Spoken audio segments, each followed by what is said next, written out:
Salut les amis, c'est Nico Genzibek et bienvenue sur cette nouvelle petite vidéo IMO du week-end. Alors j'espère que celle-ci sera pas trop pourrie, surtout au niveau du son, voilà, parce que bon, il y a du soleil comme vous pouvez le voir, c'est pour ça que j'ai les lunettes, sinon j'aurais les yeux totalement fermés pour faire cette vidéo.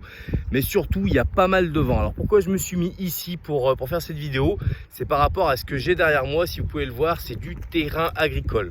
Et c'est vrai que dans la semaine j'ai un pote, petite dédicace à toi Fab si tu vois cette vidéo, qui m'a envoyé un message, un petit WhatsApp en me disant: ouais Nico, qu'est-ce que tu en penses de l'investissement dans de la terre agricole?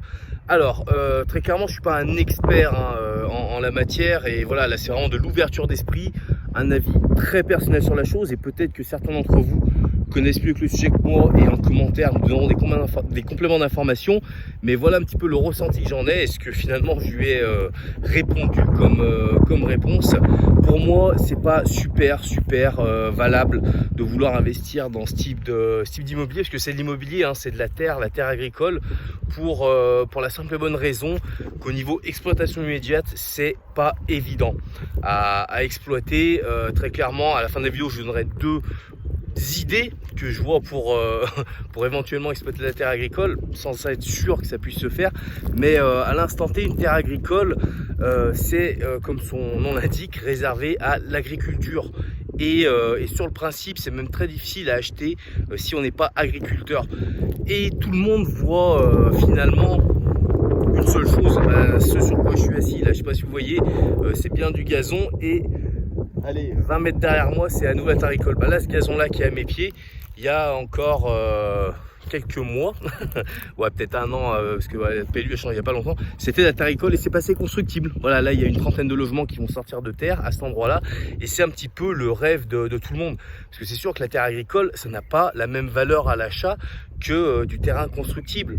Alors, j'ai pas les prix en tête, hein, parce que ceux que j'ai sont plutôt très vieux, mais on va dire on est sur la très proche banlieue de Lyon, on est à 10 km, 15 km du centre de Lyon, ça doit valoir en agricole, je sais pas, 5 euros, 6 euros, peut-être plus, hein, pour les experts, vous nous redirez ça.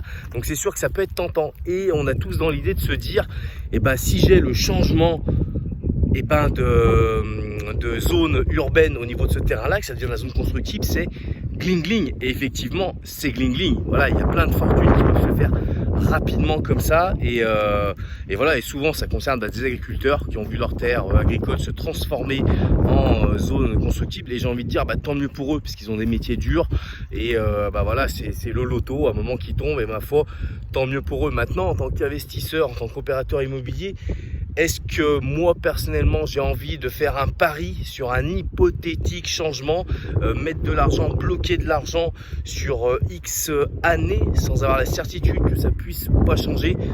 C'est pas mon truc. Voilà, très clairement, hormis avoir énormément de trésorerie d'avance et de pas savoir quoi en faire, et ça c'est pas mon cas, je vois pas l'intérêt de bloquer de l'argent dans une terre où finalement on sait pas quoi en faire. Donc comme je vous l'ai dit, il y a peut-être deux points à creuser pour ceux vraiment d'entre vous qui est intéressés par ça, et qui avait pourquoi pas, je change de main, j'ai une sacrée coupe de cheveux, hein, c'est génial le vent, et qui avait pourquoi pas cette possibilité d'acquérir de la terre agricole. Moi il y a peut-être deux points à voir si c'est faisable, hein, à vérifier encore une fois par rapport à la terre agricole en exploitation. Je vous dis bien dans le cas où pour peut-être dans quelques années ça change et gling gling le loto, il y a l'exploitation, pourquoi pas en jardin de ville. Voilà, là par exemple c'est une parcelle comme ça, on a 2000, 3000, 5000 mètres carrés, pourquoi pas imaginer de la découper en petites parcelles et faire des jardins pour les citadins. Vous savez, là tous les mecs, on a 15 km de Lyon, à peine, quand ils ont envie d'avoir un petit peu de temps libre, quand ils peuvent le faire, c'est pas la période du moment,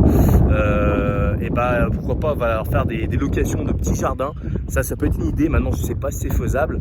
Et l'autre élément qui peut être intéressant, alors pas financièrement, mais on va dire pour le côté cool de la life, c'est si on veut se faire une très belle RP à moindre coût. Voilà, parce que sur les zones agricoles, si on est agriculteur, on a la capacité de faire construire en général au moins son habitation personnelle. Alors c'est limité, c'est pareil, il y a quand même quelques réglementations qui font que on peut pas non plus faire n'importe quoi sur sa parcelle. Mais du coup, comme on achète le terrain extrêmement peu cher, on on peut se sortir avec voilà, une maison pour finalement pas grand chose.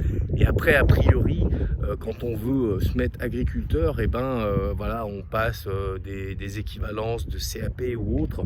On peut faire ça si on fait un élevage de chiens. Enfin, il y a plein de solutions à envisager pour, pourquoi pas, et ben voilà, s'il y a des gens qui veulent peut-être avoir un très grand terrain, être un peu isolé, un peu tranquille et avoir une résidence principale à moindre coût. Alors c'est pas là forcément qu'on aura la belle mécanique de la plus-value, mais voilà, c'est une solution.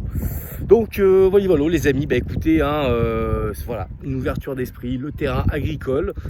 Dites-moi en commentaire vous ce que vous en pensez, si vous avez déjà eu le cas dans vos investissements, si la vidéo vous a plu, comme d'hab, partagez autour de vous, ça fait toujours plaisir. Et puis le petit pouce ou le petit j'aime sur YouTube, ça fait toujours plaisir.